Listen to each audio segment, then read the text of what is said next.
Good morning, everyone. A very warm welcome on behalf of the Indo-German Chamber of Commerce. My name is Sonia Prasha. I'm the Deputy Director General at the Indo-German Chamber of Commerce. Today is an important day, International Human Rights Day.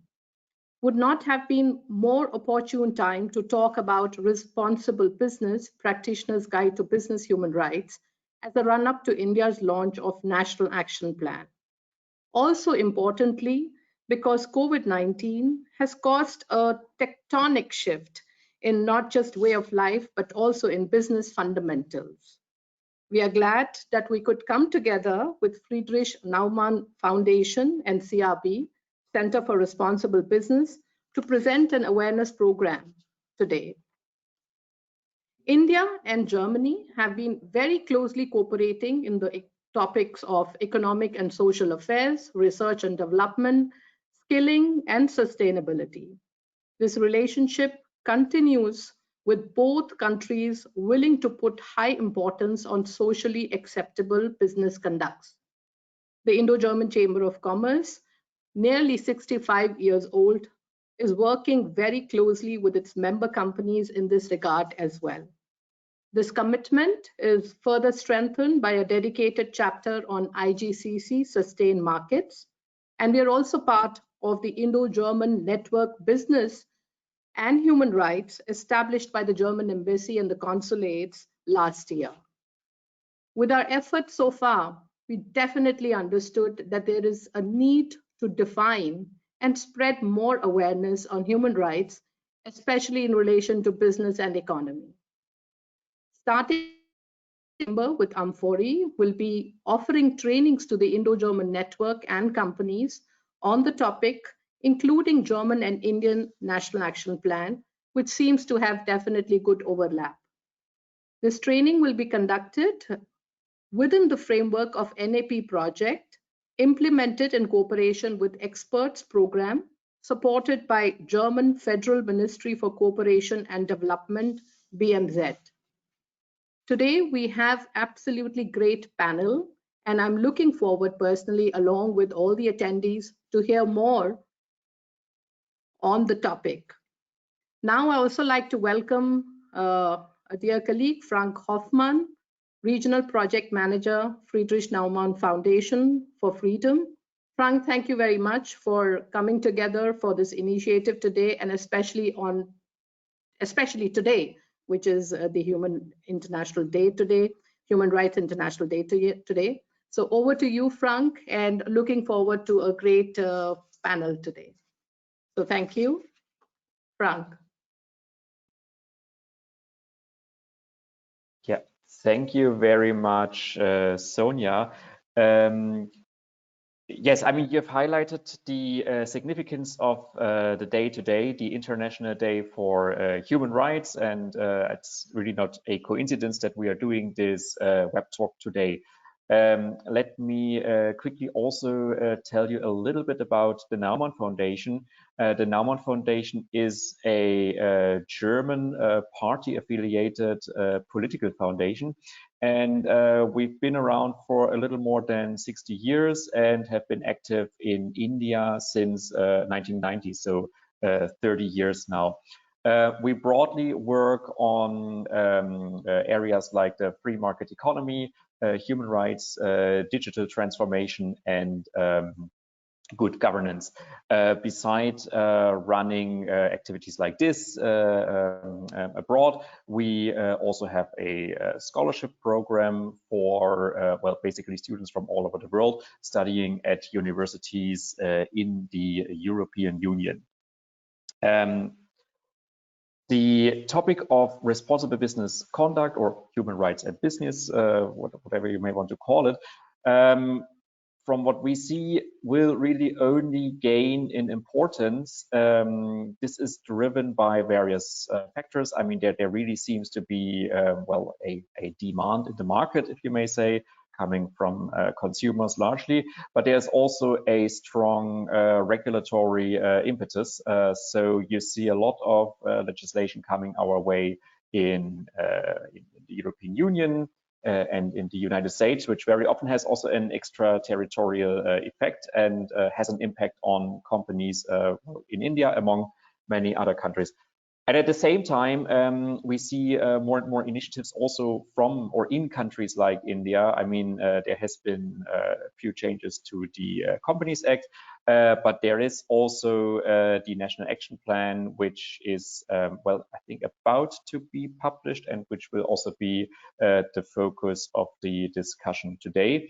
And our endeavor is, and that's why we have partnered with the Center for Responsible Business and the Indo-German Chamber of Commerce, to get more voices of the corporate sectors and of business into this discussion.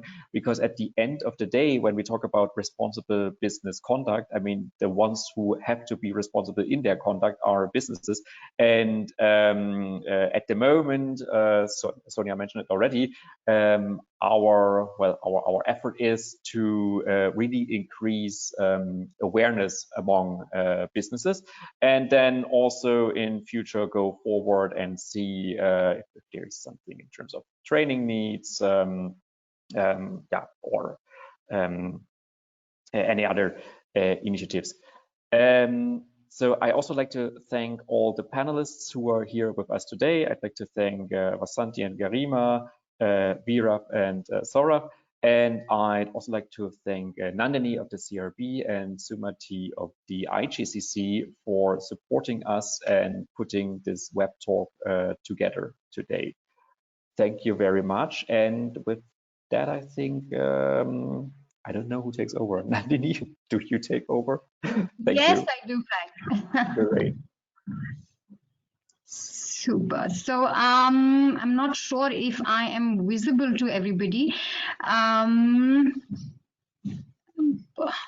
Right.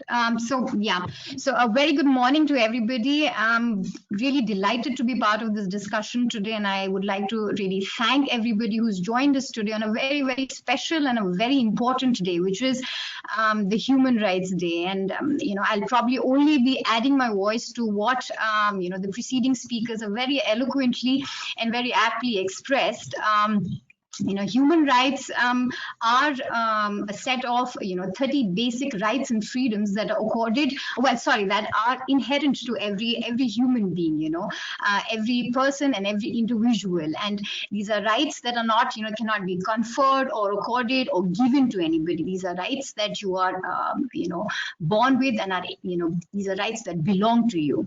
And today, as we acknowledge and celebrate this day, the International Human Rights Day, it also serves as an important reminder to each of one of us that it is now more than ever extremely important to protect, promote, and respect human rights, and to defend these human rights, and in every aspect, every form, every manifestation.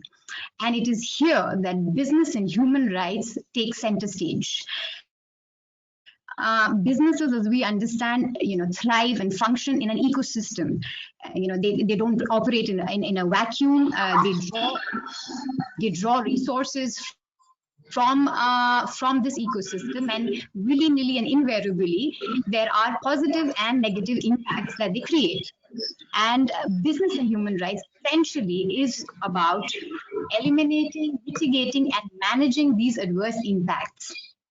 And why I stress so much on the need of it being, looked at urgently, now more than ever, is because as we, sort of stop these things and pull through this, time of crisis and really, build back better, it will be extremely important that human rights are placed at the center, at the very heart of this whole building back process.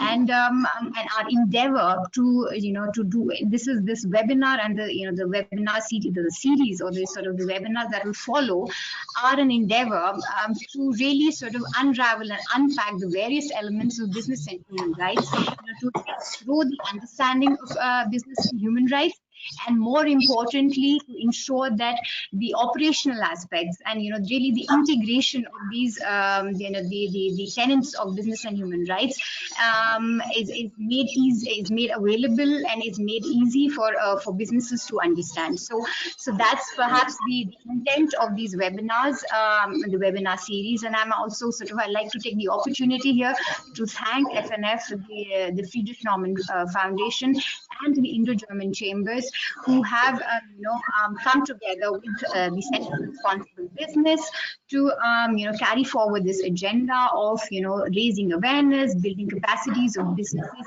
enabling them to drive forth this agenda. A quick introduction about the Center for Responsible Business. We are a think tank which came into being in 2011, and the mandate that we give to ourselves is to work primarily with businesses on sustainability. I'm sorry, there seems to be a disturbance. I would now perhaps quickly, and with these words, I perhaps quickly want to plunge right into the panel discussion. And so I would like to introduce first Professor Vasanthi and invite her to take the discussion forward. Professor Vasanthi has been championing a responsible business agenda for several years now. She's been a part of various committees and advisory groups that have been responsible for developing frameworks on responsible business agenda. She wears several hats. She teaches at the IIM Bangalore Institute, where she teaches organizational behavior. She's also the governing board member of the Center for Responsible Business. And with that, I would now hand it over to Professor Vasanthi. Thank you.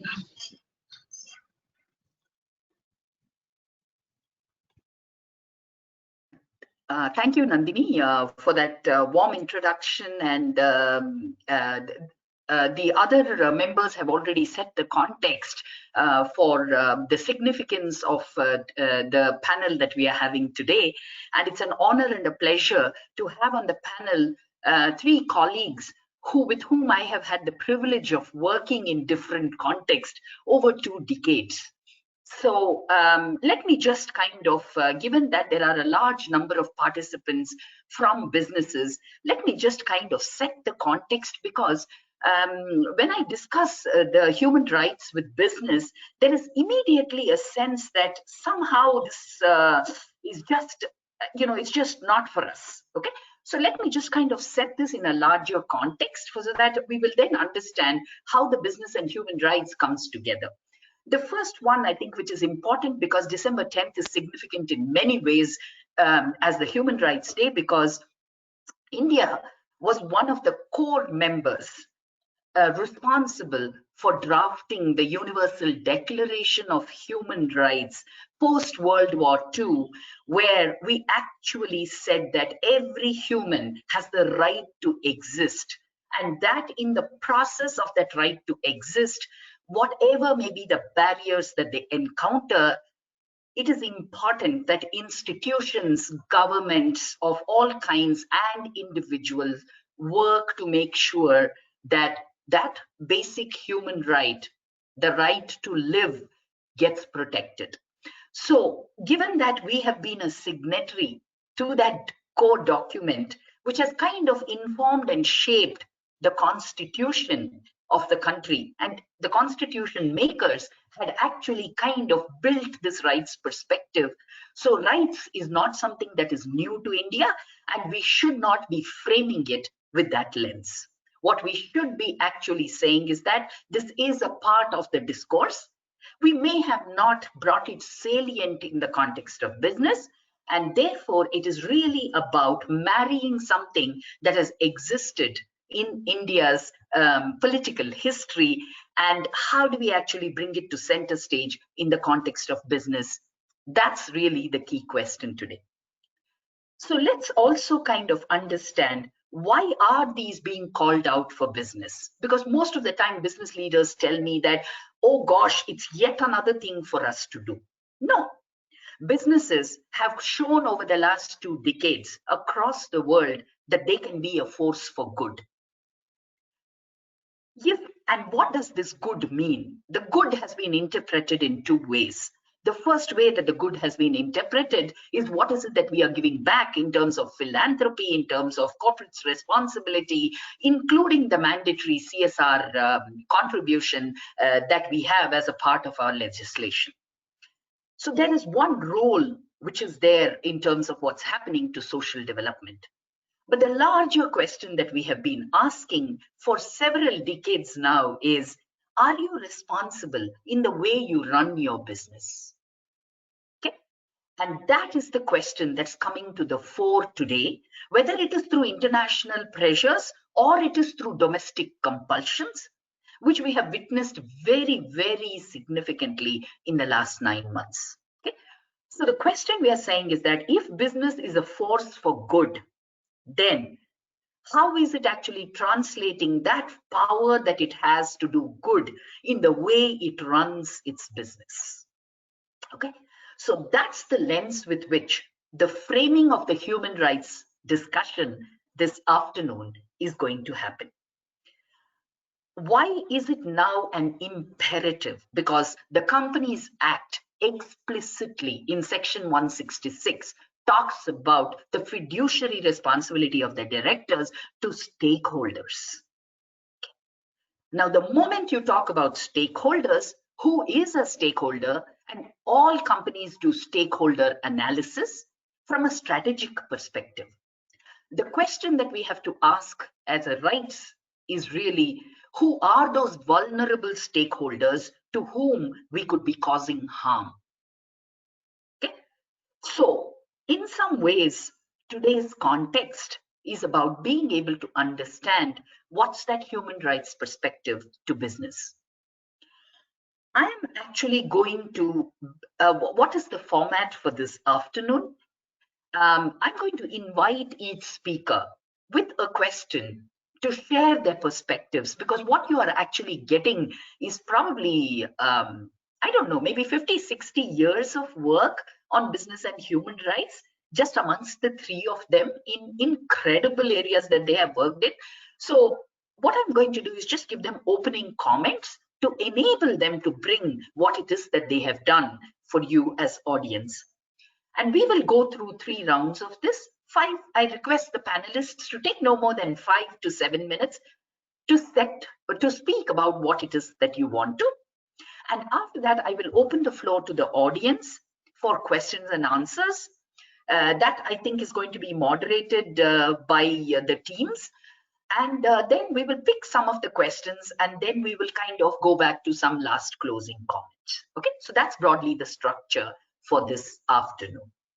So at the outset, I am going to, and I'm also going to request the panelists that as you're speaking about your perspectives, it would be wonderful to just quickly do a self-introduction, because I think it's going to be very difficult for me to introduce the 3 of you. Okay, so just weave your self-introduction as you're kind of presenting your ideas and perspectives. Okay.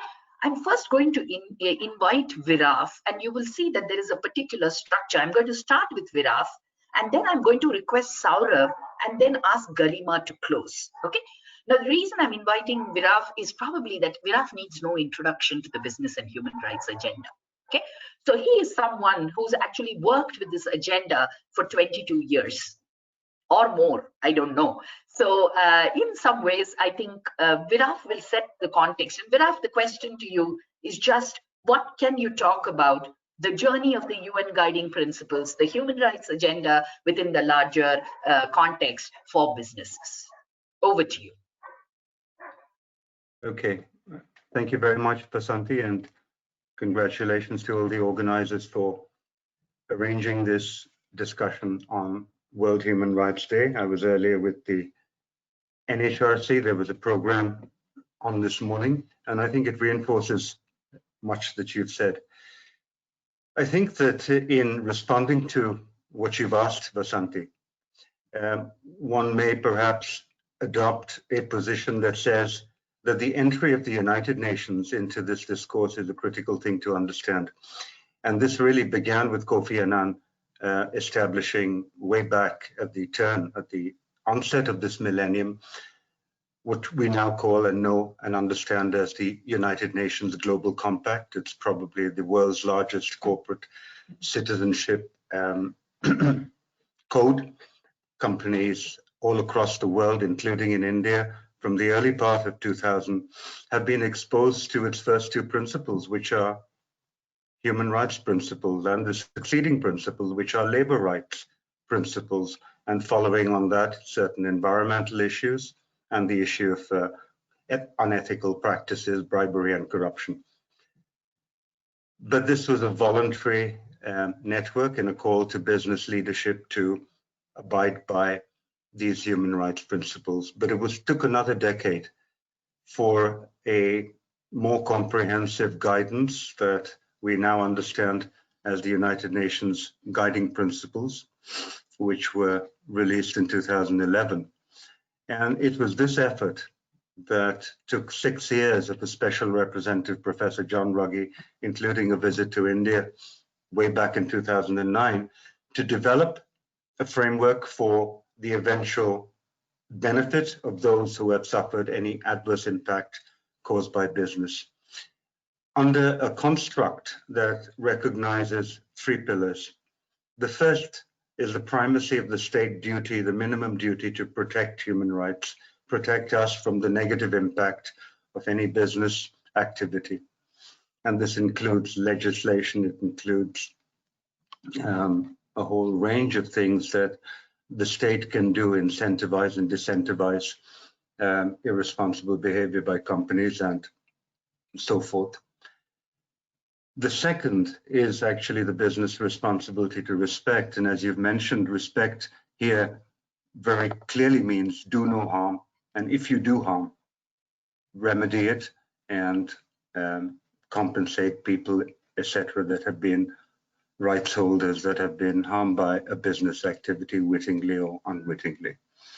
But the third pillar is access to remedy. Even if the state fail and business fail in a particular context, we need to strengthen the access to remedy for such people who have faced adverse impacts by business. And it's under this construct that, in conclusion, in the early part of this discussion, one has to position the answer to the question, what does business have to do?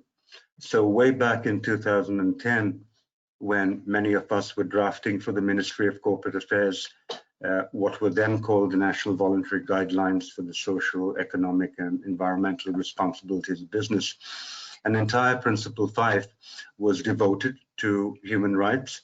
And at that time, since the UNGPs were released just a month later, we endorsed, the government of India endorsed the UNGPs and went on to actually mention the Protect, Respect, Remedy framework. In 2018, the government of India, the same ministry, Corporate Affairs, asked for an update of the NVGs to the National Guidelines for Responsible Business Conduct. So the word voluntary leaves the title, and the concept of the 3-word concept responsible business conduct is introduced.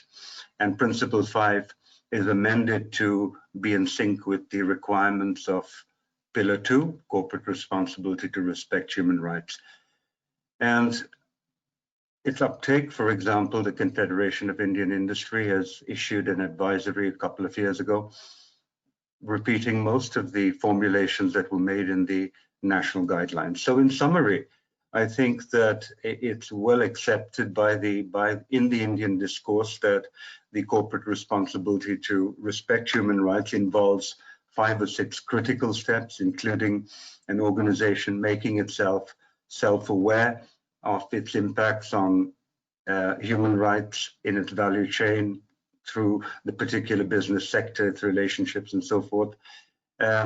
And then developing and articulating some sort of human rights statement or policy, proceeding from that to human rights impacts assessments and due diligences, covering such situations, setting up, establishing remediation facilities and grievance redressal for human rights within the company and for associated stakeholders and rights holders, communicating human rights. So all of the steps that I've mentioned are abundantly clear, and the national guidelines actually spell out the indicators that companies must take into account as they provide an account. So for listed companies in India, the stock exchange through BRR and the new BRSR that will come into force in 2022 will oblige companies to report more comprehensively than before on their human rights impact. I think these are the obligations. If I may just take a moment to express that many a situation is still occurs where there's misunderstanding that human rights, like Basanti pointed, is an additional requirement. It is not. It is the additional requirements are the steps that companies have to take to show that they respect human rights. But the issues, I recall in the time that I was working with business with Tata Steel, as Saurav will know, and I was sharing with Basanti. Can you imagine in the mid-90s, prior to any of this, we were drafting India's first private sector policy on a massive human rights issue, which was HIV/AIDS. And we were not guided by what we are today. And suffice to say, I think that many companies in the country have the ability to treat HIV/AIDS with the humanity and the respect for confidentiality, safety, assurances to other employees and stakeholders in ways that are human rights ways. But the obligations today in terms of actually now providing an account of these in the public domain is another matter. So I think that India is replete with examples from labor rights, community rights, in terms of human rights issues that have challenged Indian businesses. And here is our opportunity, I think, for all of us who work on the SDGs and are united by common goals, to fully understand that if there have been shortages in achieving the impact that we have all sought on the rights holders that concern these discussions, it is because they have not necessarily followed a human rights-based approach to the issues at hand. And it's a very different thing to sink a tube well and provide water, and a very different thing to make sure that the water provided in the community is accessible to all with equity and fairness and all the other conditionalities that the right to water, for example, would insist upon. And in conclusion, may I just say that the hugest opportunity, I think, from the community rights point of view, lies with modern day CSR mandated. But the hope would be that CSR is increasingly becomes a rights-based approach to the issues at hand. CSR does net good. CSR also mitigates negative impacts in certain industries for sure. But how much of that programming is really human rights based, and how much of that narrative seeks sustainably to, for example, understand all the rights of a child beyond no child labor and the right to education, and takes an integrated approach. I think that time is yet to come. But as business looks beyond the community, I think the real place to look in the decade ahead is in the supply chain of companies. It's the value chain, a larger umbrella, but certainly in the supply chain choices that it makes to ensure that there are no negative impacts occurring there that it is not addressing. Maybe with these comments, Basanti, I hand over back to you. Thank you. Yeah, thanks so much, because I think that's a very good overview, Viraf, that you've been able to give. I think I'm just going to neatly segue into Saurav's asking Saurav. Saurav, we've been together when you were looking at the policy, human rights policy, but I have heard you so many times on these matters, both from development as well as the business and human rights. Can I request you to share your experiences as a corporate house, particularly if you can highlight some of the challenges? Because I'm sure several of our participants who are there today are going to be grappling with these issues when they begin to actually think about this. Yeah, over to you, Saurav. 5 minutes, 5 to 6 minutes. Yeah. Sure. Thank you, Basanti. Good afternoon, everyone. Needless to say, it's an absolute pleasure to be here, be amongst friends. Discussing a subject which is, I think, of irrefutable importance now as we go by. I actually don't know where to start, but anyway, I'm going to give it a shot. I think so. There are three parts to this when one looks at it from a corporate lens right now. I mean, in terms of there is what you can be doing, and then there is how you can be doing what you need to do, right, on business human rights. Now, Saurabh, I think, Saurabh, sorry, could you just stay close to the microphone? Yeah, thank you. Is this better? Can you hear me better now? Oh, yes. This is very much better. Yeah. Oh, thank you. Right. So I'm not going to go into, I think, the emerging scenario and why this agenda is important, because I think everyone sort of covered that. And I need to say that it's it's very important for businesses to start taking cognizance of where the human rights agenda is going. Not just for the sake of the agenda, but I think what Viraf actually said is true, because this is this is not an agenda. It's sort of an agenda which anchors many other aspects of being of businesses being responsible. And I think the one thing that the last for some of us who've been working on this space for some time, one thing that the last few months have shown us is a clear clear pecking order between where businesses rest and where businesses rest vis-a-vis the society within which they operate.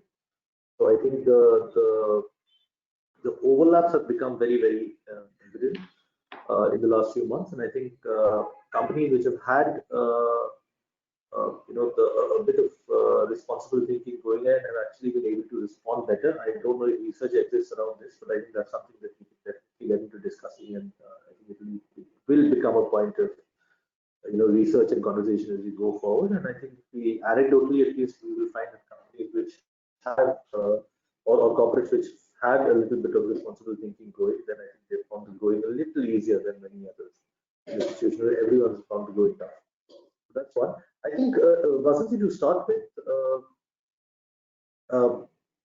I see the human rights agenda for any company evolving in three distinct steps. Okay, with some amount of overlap, obviously, in these steps. I think the absolute first step is pure sensitization, because what you said was correct. I think when human rights are mentioned, it tends to be a scary phrase. And with various connotations, but it need not be that.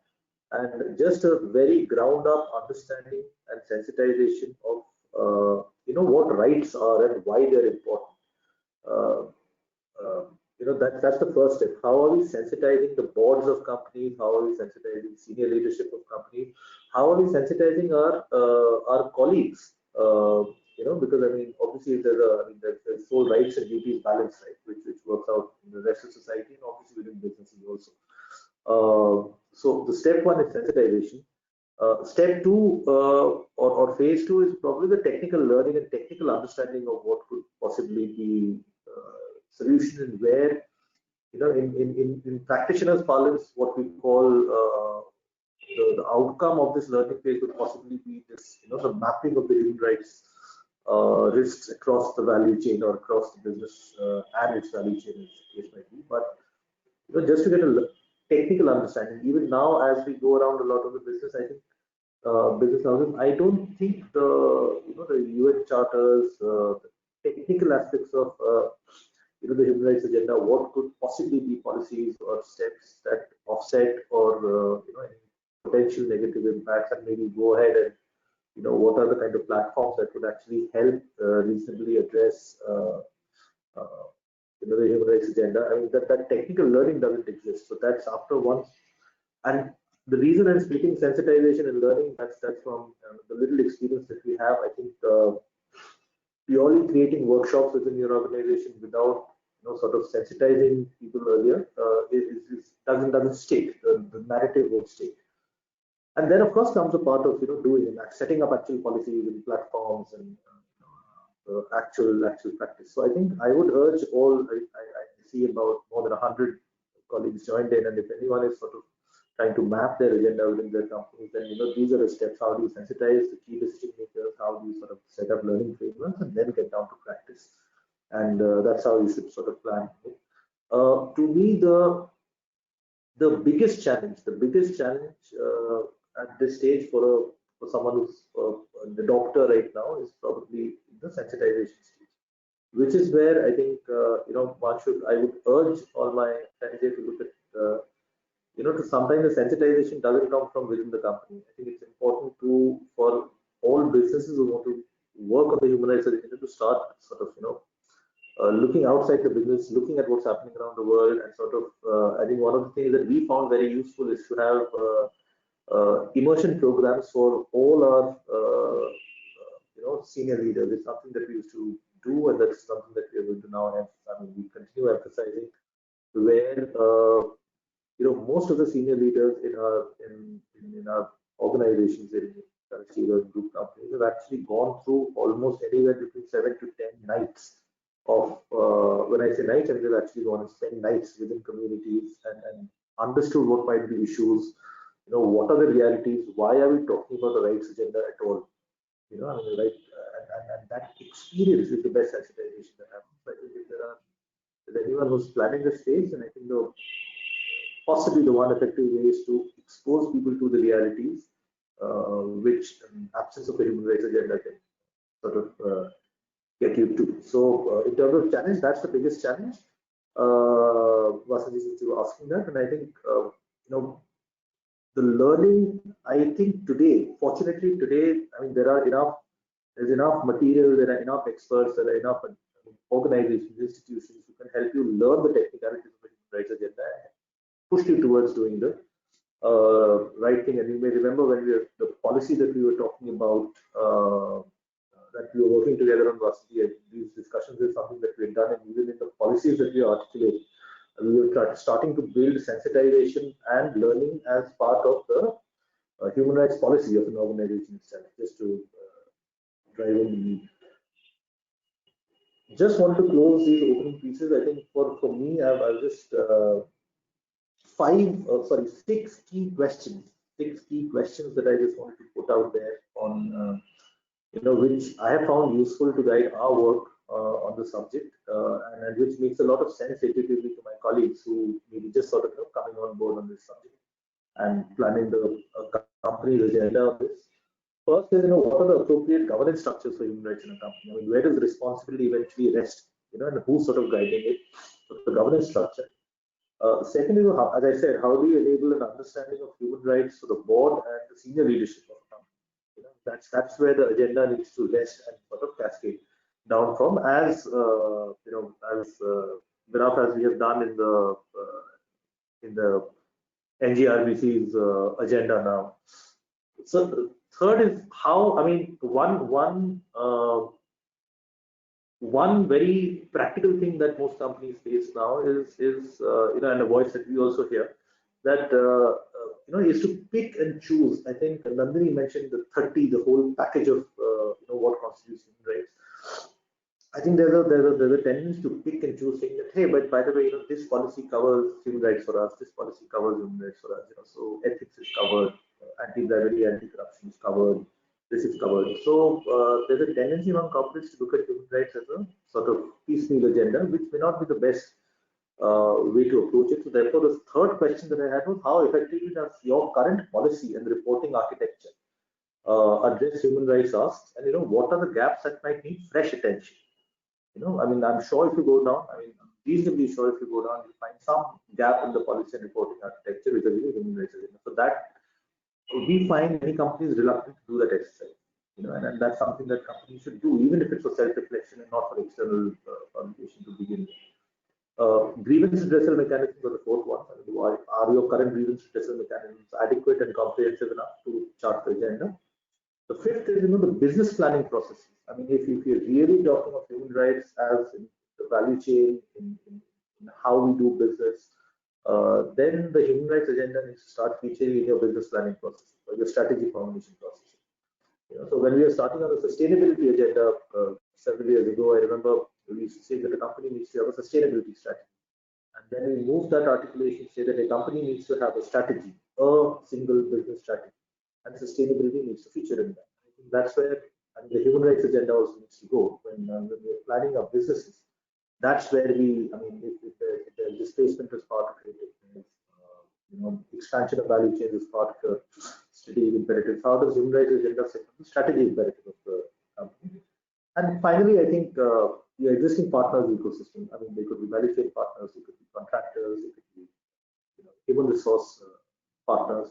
What is the right way to engage with your partners? The sensitization, learning, and doing agenda. How do you sort of replicate that agenda with the same sensitivity and sequence in your partners? So these 6 questions or sort of thoughts that I want to leave everyone with, Vasanthi, and I hope I've been able to answer your question. I'm happy to speak further as required. Wonderful, wonderful, Saurav. And you can see that I was furiously typing away whatever you're saying, because I just felt that the participants could value, but I don't know if I have captured it adequately. So maybe you can take a look at the chat as you decide if I have correctly kind of put it out there. But great presentation, Saurav, because I think you just kind of neatly picked from where Virav stopped on saying, why is it that business have to do? And I think what you were able to give us is really the nitty-gritties of what it means. But the thing that I really picked very interestingly is you said that the biggest challenge was in sensitizing and creating that awareness. Okay, and from here I'm just going to move to Garima. Garima actually is an associate professor at the Indian Institute of Corporate Affairs. And I want to ask Garima, because she's been extensively involved in capacity building, training and research and all of that. Just feel free, Garima, your perspectives. Yeah, thank you. Yeah, thank you, Vasanthi. Thank you, organizers, for inviting me to be a part of such a learned panel members. And greetings on Human Rights Day to all the members present for today's this workshop. So I believe I also have 5 to 7 minutes. So okay, I'll stick to the time. But at the beginning, I would just like to mention that IIC, I'm a faculty at Indian Institute of Corporate Affairs, and which is a think tank of Ministry of Corporate Affairs. Business and human rights have been an area of focus for the Ministry of Corporate Affairs for over a decade now, and the beginnings of which can be traced back to the 2009 Corporate Governance Voluntary Guidelines. And then certainly we, with the experts like Shankar, Virav, Vasanthi, and even industry experts like Saurav, the MCA has been actively involved in evolving and encouraging a culture of responsible business conduct in India through various voluntary and mandatory measures as well. As a result, we saw that 2011 NVGs were there, and then accordingly the BRR, which is a non-financial disclosure and reporting format, which is based on NVGs, was developed for environmental, social, and governance related disclosures. Then in 2012, SEBI has mandated the BRR to top 100 listed companies by market capitalization, and has amplified that particular coverage to top 500 companies in 2014, and last year it is applicable to top 1000 listed companies. So why I'm trying to highlight is that the entire journey, as we see the introduction of BRR framework, has also marked the government's effort to mainstream and promote responsible business to achieve the equitable and inclusive growth. And then we had the great opportunity to update and revise NVGs through an extensive and intensive consultation process to NGRBC.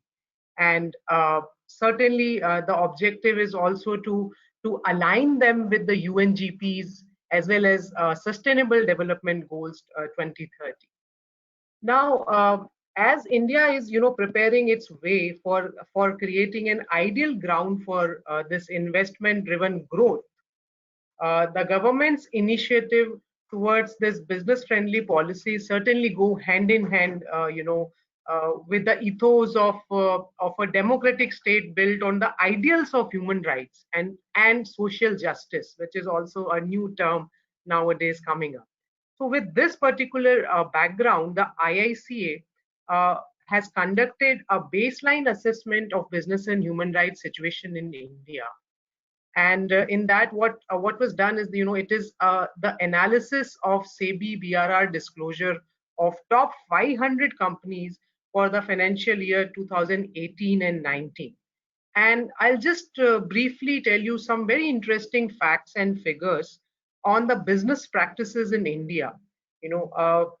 While I agree that the study, presents the scenario for the top 500 companies in India, but certainly this entire picture also set, tone for the rest of the companies in the country to introspect on their business practices, with reference to the various indicators for responsible business conduct as enshrined under the 9 principles of national guidelines on responsible business conduct. So particularly, on today on Human Rights Day, I would just like to highlight the findings on Principle 5, which is the businesses should respect and promote human rights. And our study reveals that companies' human rights policies are in core alliance with the ethical business conduct. And in some cases, companies align their human rights principles with the company's codes, such as code of ethics or national standard boards. So companies' responses is described about also the presence of the redressal mechanism, which may also include their supply chains. That's also an interesting finding. And also one of the important point is that companies have reported having a mechanism for raising awareness on human rights among the internal as well as the external stakeholders. And here I will not reiterate, but again, as Vasanthi in the beginning has mentioned, that even the Companies Act itself under its provision highlights, even the board's duty towards the entire stakeholder. So we can certainly have, link this particular finding as well. With this, again, one of the finding is that more than half of the company reported to have, extended their policy on human rights to their group or to their joint venture or to their suppliers or to their contractors, NGOs and others. So certainly we can see, that the companies are now, businesses are very sensitive towards, not just CSR, but, moving forward from CSR to becoming responsible to all the stakeholders. With this, in IICA, we also launched the India's first certificate course on responsible conduct, again with the great support and guidance of the panel members present here and Shankar also. That also has significantly, the feedback is that we have actually dealt with all the principles and have actually seen that how as the questions put by Saurav, actually we have address those questions, that how to do it. So one thing is what to do and second thing is how to do. So Vasanthi and all have were very much part of that. So businesses responses towards that was also remarkable. Now with this, apart from these various policy directives to direct businesses to adopt the responsible business conduct, the MCA through the Companies Act has built the narrative towards the stakeholder interest, as already mentioned. And we can certainly link this with the statutory recognition to corporate social responsibility for certain businesses. But I would always say that responsible businesses are much more than this. It recognizes the director's fiduciary duties. And with this, I would just like to emphasize that, a legally binding instrument, in short form, we use it LBI, to regulate in international human rights law activities of transnational corporations and other business enterprises is also being negotiated at the UNHRC. And India is an active participant in the process, and Ministry of Corporate Affairs has developed the response to this legally binding instrument through multi-stakeholder consultations on the issue. And the wide array of legal come policy reforms it sends a clear signal from the government of India to businesses on the criticality of integrating RBC through their businesses, including their value chain.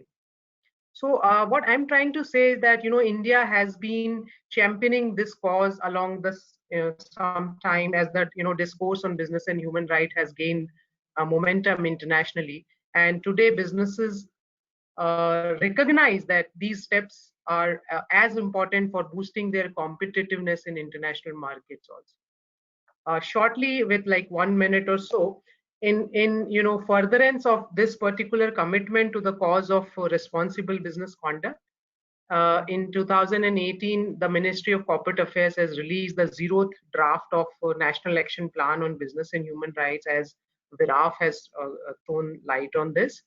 And that draft gave an overview of India's current legal and policy framework to address human rights violation in the business context.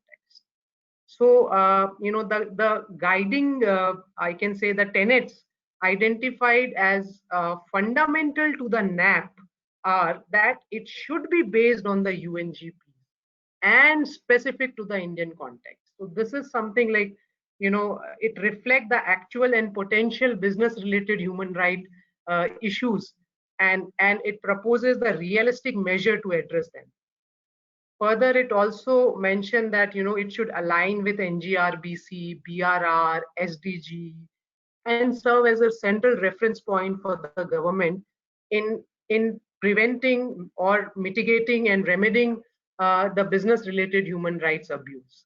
So, this should ensure the policy coherence and ensure that businesses remain sustainable and competitive. In a nutshell, it should serve as a treatment to the abiding centrality of human rights in India's national development strategy of inclusive and equitable development. So with this, I just highlighted the government's initiatives as well as the IIC initiatives and some findings on Principle 5. The research is though available on public domain also. So thank you very much, Vasanthi, for this opportunity. Thank you, Garima. I think let me just quickly summarize in a minute for the audience in terms of what is important to take away from what the panelists have said. I think the first thing that Garima has laid out is that there has been a process which has almost been over a decade and a half, which has gradually made sure that the business and human rights agenda is central to the larger discourse on responsible business. So for those of you who are there as participants, just make sure that you go onto the website and take a look at the document on National Guidelines on Responsible Business Conduct. Okay, that's a good first place to begin to understand the perspective in terms of what is the direction in which the policy framework of the country is looking at responsible business conduct. Okay, that's a must read as practitioners, because we need to know what's the context to this. Okay, the second one, clearly, I think what Viraf called out is saying that there is an obligation perspective, but now what's important more and more is that there's also a disclosures. So in some way, it's now going to become important for organizations to actually look at this in terms of asking, are we walking the talk and are we talking about it? But more importantly, how do we actually make sure that the walk the talk is not just there, but we are actually kind of living what is expected of us. Okay, so that's where the next set of points that Saurav said, how do you sensitize internally, get leadership commitment, and then of course the technical piece of it in terms of how do you do human rights impact assessment, how do you do human rights due diligence. All of those issues then come in, because it's like any other strategic planning process. If you're getting into a new market or you're getting into looking at any other activity, that's exactly how you're going to approach it. And I do believe that human rights perspective needs to be a part of the managerial lens that we use when we make decisions. I have a wonderful question from one of the participants who's asking, and Viraf and Saurav, you can go on this, is how does one actually ensure that human rights are set by the organizations and followed? I think it's really that piece that would be important. Yeah, go ahead. Viraf?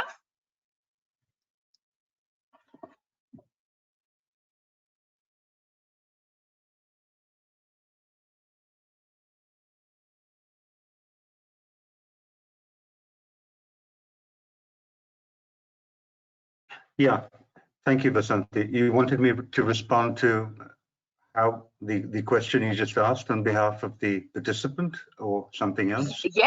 Yes, and you want to build around it, please feel free. Any other ideas that you have?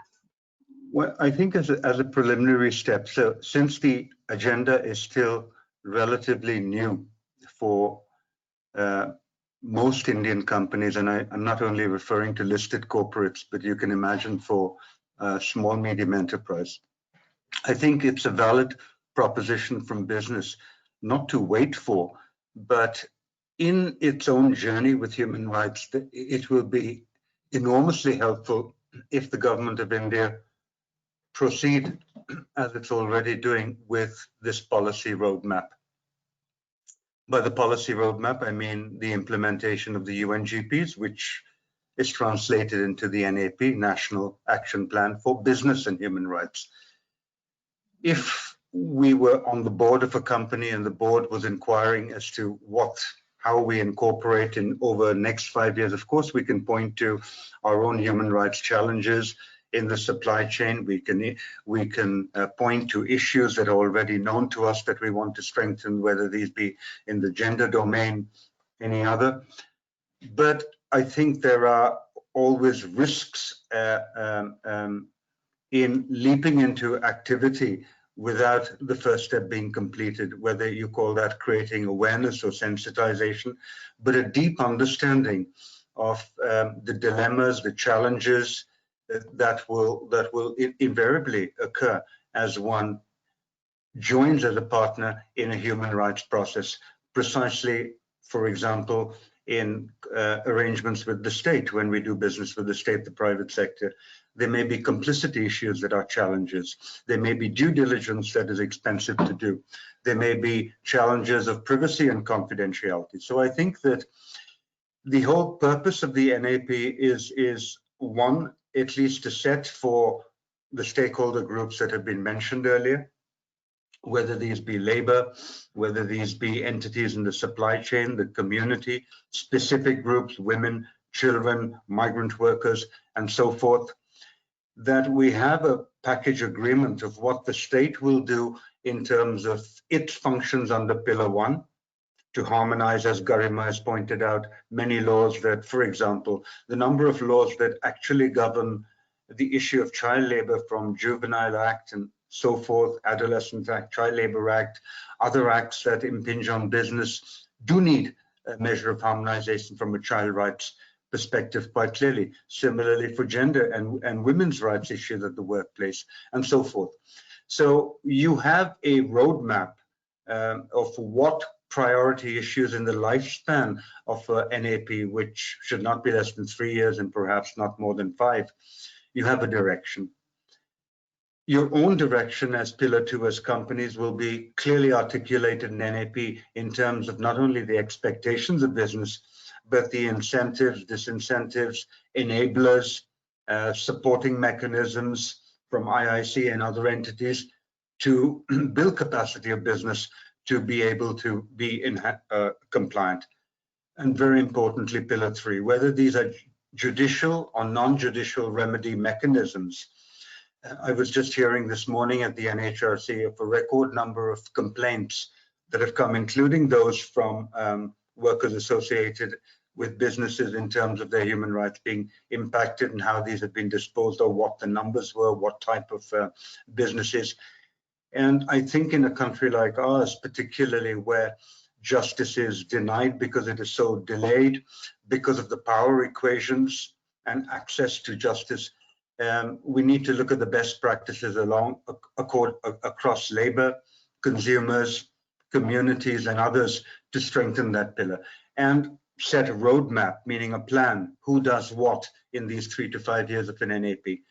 My guess is that business will have a much wider comfort zone as it engages with the process of an NAP, understands that there is a time frame and different players have to do different things.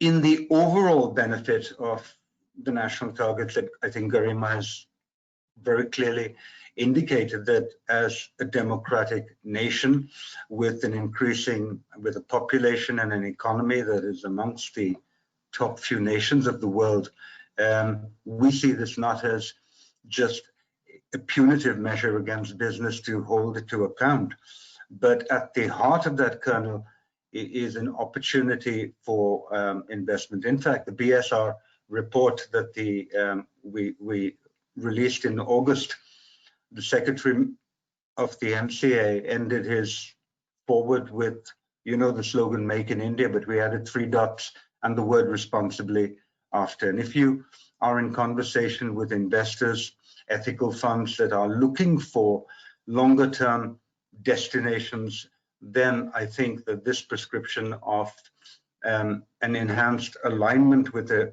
human rights based approach, I don't frequently like just to say human rights in business because it doesn't tell you much in those phrases, but I think that the true expansion of the term is a human rights based approach to the business issues at hand, whether they're investments, operations, business relationships, and so forth.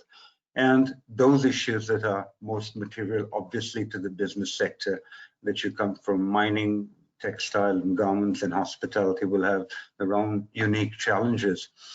And it is the only mechanism that allows us then on an international level, as Garima has pointed, to also negotiate our own interests, our own priorities as India, not on human rights issues dictated to our suppliers, for example, by a foreign nation or a foreign brand. But we should be able to argue that we have captured adequately our own national priorities. And if another investor, buyer, trading partner wishes us to do something beyond that, well, maybe they should agree to then bear some of the cost of those initiatives, or abandon pushing areas that are not necessarily in the national narrative. And you see this. If we are talking, for example, in simple terms that a small business could understand, I would be able to explain what is forced labor, bonded labor, child labor. But I would be more challenged to explain what is human trafficking, what is modern day slavery, terminologies that are, again, human rights relevant and essential. But I think in actually implementing it here, there is a national discourse in terms of our own laws, etc., that can't be ignored. So I think that what Garima said of being in sync with the international requirement, determining the agenda for human rights requires a plan, and we hope that by 2021, India will be gifted a plan with the participation of all rights holders, business, trade unions, and others. Thank you. But if I may, since we have 2 professors with us today, I think, and awareness and sensitization has been raised. Can you really be satisfied that our management education, our school education before that is sufficiently up to date with, for example, what young people do, consume, and consume either with a regard for human rights and the conditionalities of that service or product, or as not? And personally, I think this is an area where we have to begin with a prior basic level of information as you leave school and enter university, and particularly MBA offering programs before they come to the private sector. To leave it to the private sector to unlearn a lot of things or to completely learn a lot of things in the first and second year of employment means there's a double cost. And I think the company should be left to describe what they need to do, but the why and the wherefore, etc., should certainly precede it in an earlier education paradigm. And I think in a country like ours, this is a very important issue. Thank you. I think, Viraf, there are multiple perspectives that you've left us with as usual. And I think Garima's point on what's happening with the international treaties and the kind of pressures that come with it, plus the opportunities that come with it through investments. I think there is a certain geopolitical narrative within which also there is the human rights agenda that companies have to pursue. And therefore, for the participants who are there, please remember that there are multiple forces at work. So it's just kind of good for each one of you to just bring yourself up to speed as you're kind of going to influence your organizations. Saurav, I have a wonderful question for you that has come on the chat. Asking that what if I actually reveal what safeguards might be available for businesses in a competitive market to disclose their weaknesses in meeting certain BNHR requirements without affecting their market position?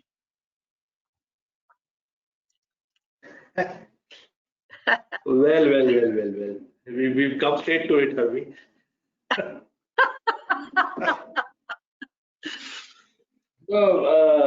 No, I think that's a very relevant and it's honestly a top of the mind question. 2-3 points to this. I think again, and while I'm part of a lot of these narratives, I think a lot of the work that we do internally exposes us to one very fundamental issue in the business and human rights narrative. One is that for even for the most willing person within let's say businesses, sometimes the external narrative of human rights becomes very, very intimidating, personally. I mean, with so much happening, and these huge documents, there's a socio-political movement around this, there's a civil society movement around this, there's obviously, as Garima was pointing out, there's so much correct action that's happening on the government front around this. There are multiple disclosure forums, there are multiple, publications which tell people how to disclose. So honestly, from a practitioner's perspective, if there are many people here who can be honest enough and acknowledge that it is intimidating beyond a point for someone who doesn't know the subject, and with so much happening. So the starting point, and in not partial actually, in the start to the answer to the question that you're saying, I think we need to be very clear and simplify the agenda within businesses. First is, I think let's be very honest. I mean, if you're not doing something and if you're not understanding something, then you can't disclose anything. So if you're worried about going public and what it does to your market position, what it does to your, then obviously you're worried because there is something to worry you. I mean, if one were to reflect deeply, and I think if there is something that worries you enough, then I think most businesses, it's a fair assumption to me that most businesses will take some action around it, because and that's the other narrative which I think the IICA program does so well,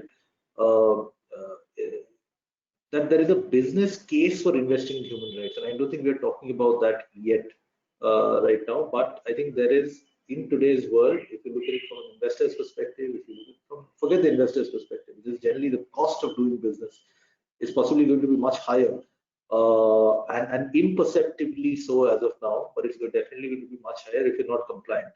So the question, I would like to reverse that question, saying that you may not go, I mean, forget going public. I mean, if there's an issue within your business and you're not addressing that right now, I mean, your costs of not going public and what that does to your market position is going to be much higher than what the cost of your market position by disclosing so-called weak points. That's one. So that's the larger position. But again, having said that, I think for most small businesses or businesses, there is a cost of cost to transparency or cost of reporting. That cost is in two formats. One is, of course, the system's cost of reporting, where you need to put in place processes and platforms on which sort of data comes in, the analysis is done, and then it's it's put out. That's one. But there are also costs of honest reportage or honest disclosure, in the sense that you will need to have some action in place and need to invest in that action to do that. And I think I would recommend for most businesses, if you're reasonably sure and that comes out of the sensitization process that you want to disclose, please take 18 months, 24 months, set up processes for internal disclosures first. Look at that information, look at your movement on that information, what kind of results you're showing. Also, disclosures are not a one-time. I think there are, there is so much analysis that is happening on business disclosures now. So be conscious of the direction that is being taken. And my finding is, half your apprehension is sort of taken away. And also a lot of the question today, I mean, one is around results, and then the tougher questions that are being asked today of businesses are around intent and not so much around results. Okay, so I think if the intent is correct and there is enough preparation before you public in terms of internal work and investments, I think most businesses should be able to do reasonably okay when they go public. I think anyway the paradigm is moving towards compulsory disclosure. So I think some of these investments, etc., will need to be made better. Make it now when it's in anticipation rather than sort of possibly do it when it's a consequence of or it's mandated. That's one. And as I said again earlier, I mean, if there's enough tathya or enough material to what you're disclosing, I don't think there's an issue. Wasn't that answers that very tough question? No. It was the difficult question. I couldn't agree more with you, but I kind of liked the way you framed it, and I think my own key takeaway was, if you're not discussing those issues, and I want to kind of go back to what Virav said, right? Do no harm. Are we doing harm? So we need to kind of start there, to be able to say, if we are doing harm, okay, let's talk about the fact that we are doing harm. And then internally kind of, I mean, people do know this. So how do we then kind of get that conversation, put processes in place, do those internal disclosures? There's the recognition that, like, while we do a lot of good, there is also the harm that we contribute. And sector-wise, these are very different impacts. I think for me, that is the first recognition that is important, and just kind of looking at what each one of you are coming from different perspectives. But I think the key theme is that internally, if organizations are not equipped, then it's going to impact you from an outsider, which is even worse. Yeah, because they don't have an understanding of your intent or your actions many times, and they go by the disclosures. I think, sure. Vasanthi, can I just take 30 seconds more? Please do. Let me just two thoughts that came. One is, I think it's important for businesses to understand that this is a very complicated, complex issue. So in translating intent to result also takes time. I mean, the day you make up your mind, your results may not be evident in a month or 6 months time. So the reasonable critics outside also understand this aspect. And the other, again, from a company policy perspective, the other piece that I wanted to leave with anyone who is hearing us today is the value of positive reinforcement or recognition within your organizations for human rights action. Disconnected.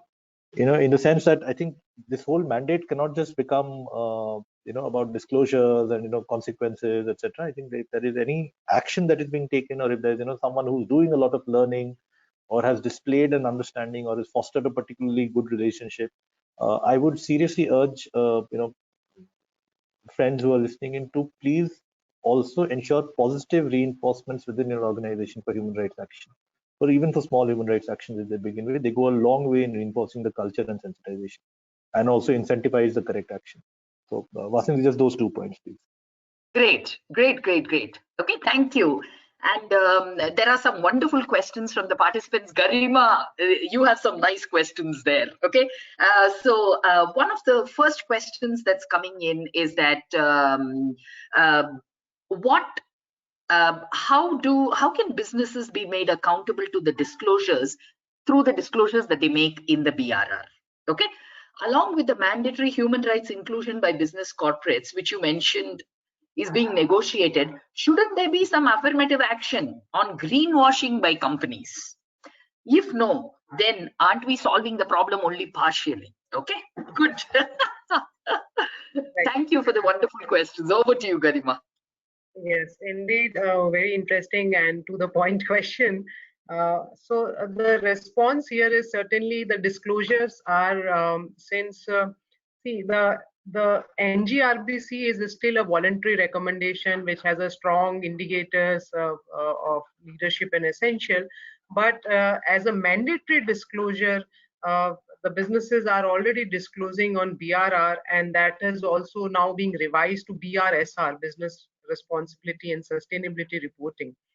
So businesses are basically, they need to comply. At least I'm highlighting the top companies who are mandated to comply as per BRSR, or even as per the international reporting, say of GRI or IR or any other, UNGC also. We have seen that many companies, the top 500 companies, were following the UNGC principles also. So there's a lot of disclosure requirement, but to this particular point on business and human rights, certainly businesses are still not, disclosing in spirit, I can say.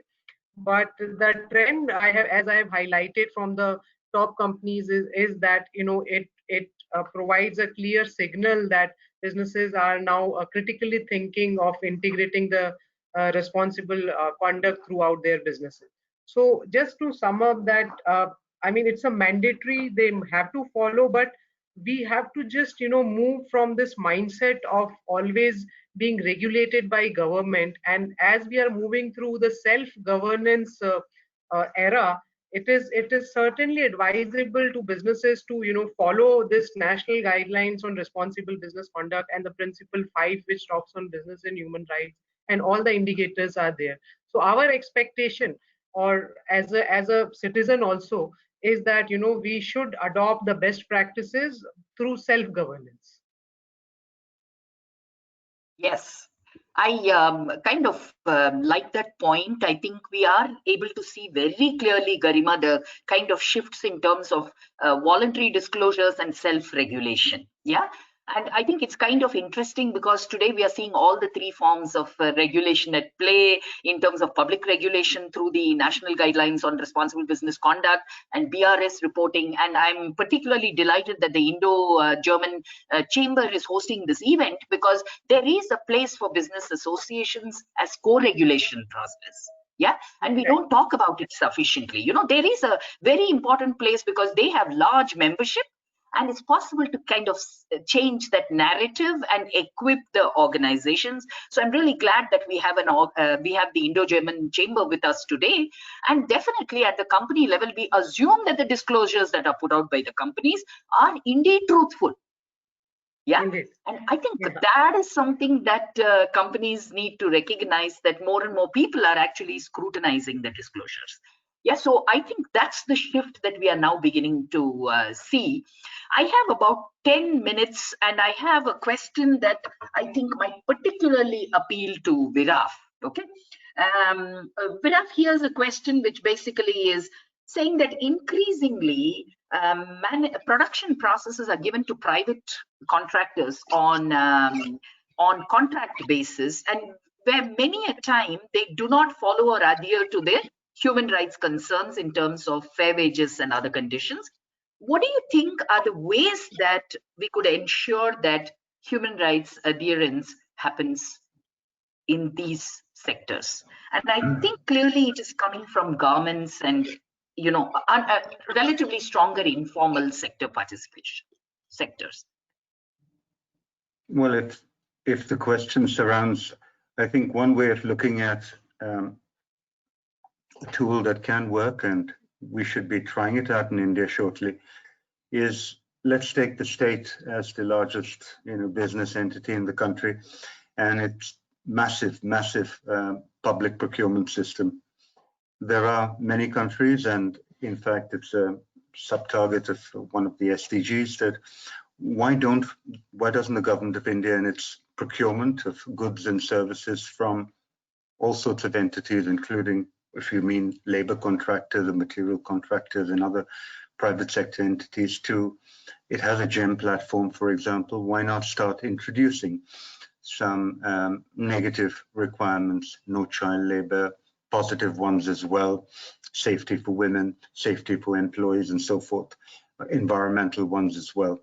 And in terms of at least to be able to do this, I understand that the public procurement system is a massive bureaucratic monolith in our country, but we can begin with certain projects. For example, we've had discussions with the Women and Children Ministry, who were very supportive, along with UNICEF, in developing the tools that could be used for ensuring that those entities that do business with the government are respectful of the rights of a child, and at the minimum it would be in compliance with laws to do with no child labor, and at a more advanced stage it would look to remediation issues, it could look to skilling, it could look to drug addiction, other types of education of the child and other rights of a child that may or may not be fulfilled. So I think that it's public procurement, for example, is something that would send positive signals that the government itself is insisting upon these conditionalities in its contracts and commercial arrangements. And this is, in fact, in the UNGPs. If you look at Pillar 1, like I mentioned, and you look at one section called State Business Nexus, you'll see a description under that of all the things that the state can do as a business entity, not only its public sector companies, but the state's massive procurement systems. And the same is true, I think, of companies and their supply chain partners, for example. We are in discussion with a number of agencies to introduce a notion, for example, from labor recruitment issues to avoid human trafficking, the notion of a responsible recruitment process, which looks into all the situations where trafficking can occur and the indicators of what those look like. My guess is that one of the things we haven't really touched on in the conversation today, I think, is my sense is that the approach that you were seeking in response to your question really involves us from a shift to what an individual company is doing and their description of their human rights and other account through this disclosure to a sectoral approach. And Vasanti's point about the chambers becomes even more. I think these are issues that are sometimes, most frequently, generic. If you look at the garment sector, where would women's safety of young workers and migrant workers not be an issue? Where would the risk of sexual harassment not be an issue in some of those contexts? They are across sectors, irrespective of the brand. And I think that a lot of effort, unfortunately, and time and effort is spent on individual brands protecting their interests, and unless threatened collectively, don't seem to act or take the full advantage, let's put it that way, of acting collectively. These are sector-specific issues. If you're in that business, you are part of that problem or part of that solution. You share suppliers as well. So I think that much of the discourse has to shift from what do we want to say about steel? What do we want to say about iron? What do we want to say about garments and chemicals and automaking? What are the key issues in their material or salient issues, if you like, to do with their business? And then what is the allocated responsibility according to the size and influence that you wield in the sector? So I think that there are a number of things. If you want to look through some data on what I've been saying in the latter part, then I would urge you to look at something called the Corporate Human Rights Benchmark. It's a world benchmarking alliance, an organization, along, very importantly, with investor groups who have been benchmarking, rating and ranking companies across 5 or 6 business sectors, including ICT, manufacturing, agriculture, textile and apparel, etc. And it's a very good methodology that reveals still the shortcomings of even the best players in the world in these issues. So I think that at this point in time, Indian companies have not yet been benchmarked as rigorously, but the time is coming, and we would be very happy to see Indian manufacturers and other Indian companies being up there with the leading companies in the world. So there are initiatives that are looking at these. So public procurement and then the experience that we have from many, many sectors in terms of introduction of, not from a policing point of view with partners, I've included a clause and I will audit you so many times a year. Trillions have been spent on that approach and time and energy, and we've not seen the impact. The impact does lie with longer term relationships, with better economic practices, with handholding, capacity building, shared risk and shared benefits with such business partners and entities rather than simply enforcing contracts. Thank you. Thank you, Viraf. And Saurav, is there something that you would like to add to this? No, Vasanthi, I think Viraf was quite comprehensive. Okay. Garima, there is again a very specific question for you. Okay. And the question is that what should be the appropriate mechanism of reporting to who should we report to as an entity if the business units are not following the human rights approach? Okay. Earlier, Viraf had already mentioned, and when we were at NHRC also this morning, they were talking about the fact that National Human Rights Commission has received a number of complaints this year pertaining to business and human rights. But what mechanisms would be available? That's an interesting question. Yeah, so this is certainly, I can say that still in progressive stage, but as the NGRBC has provided a very clear format or a template of reporting and all that.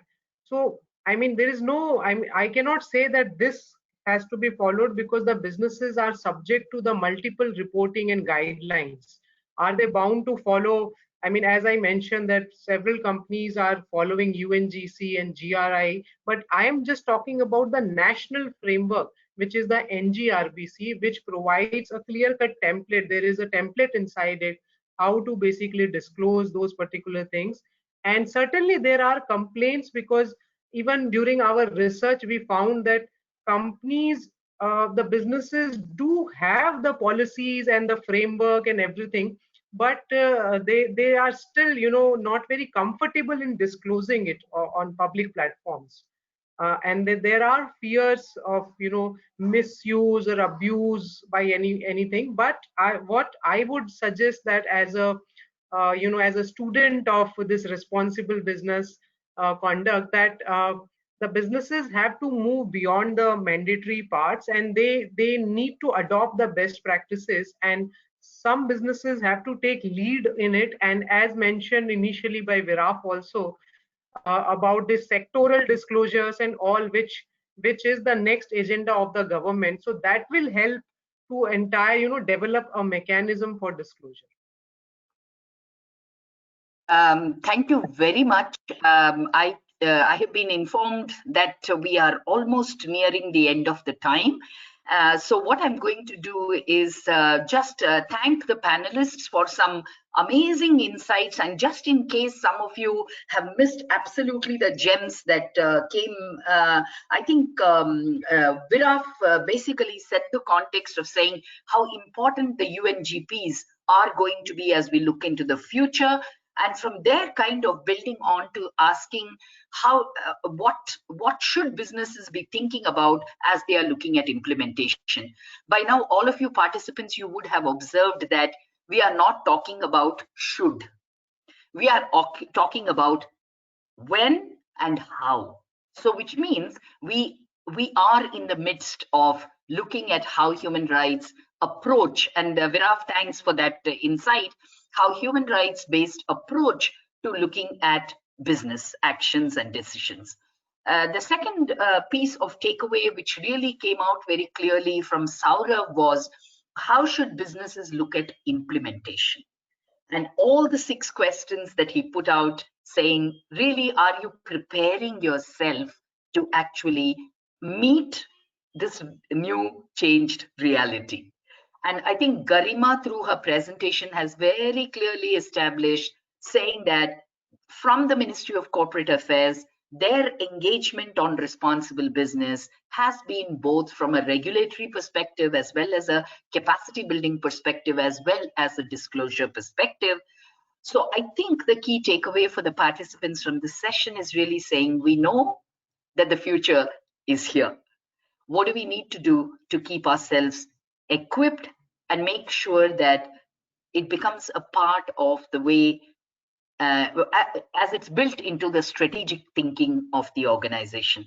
On that note, on behalf of the organizers, thank you so much for this wonderful participation, and thanks a ton to the panelists. As always, I take back more than what I came into this session. Thanks to the three of you, and over to the organizers.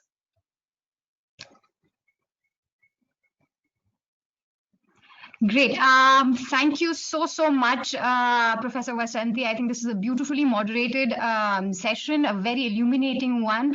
I thank again the panelists for sharing their perspectives. Thank you also to IGCC and FNF for really supporting this this initiative. I thought that we traversed a wide range of subtopics. Right from sensitization and awareness building to really galvanizing leadership support for the agenda, to getting into how to understand better the implementational and operational aspects of business and human rights, having the right kind of governance structures, looking at impact, the impacts, business and human rights impacts, to understanding stakeholders.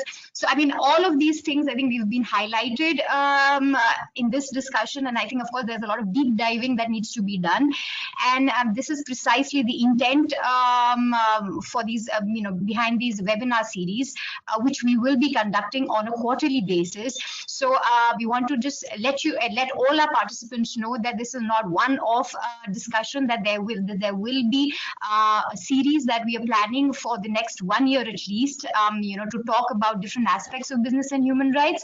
We'll be happy to also sort of take questions and topics from the participants, the delegates who are attending, and sort of then organize the next sessions as per the need and the focus that the businesses want us to have.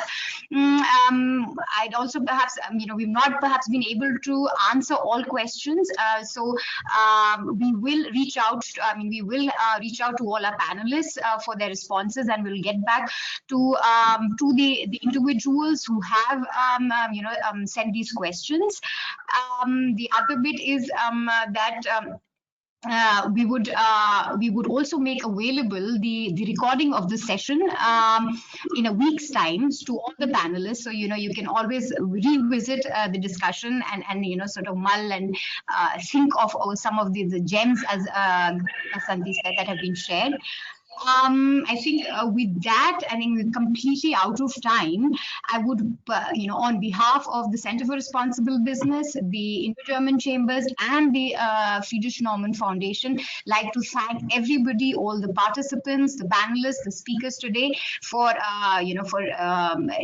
making available their time for such an interesting and illuminating discussion. So thank you so much.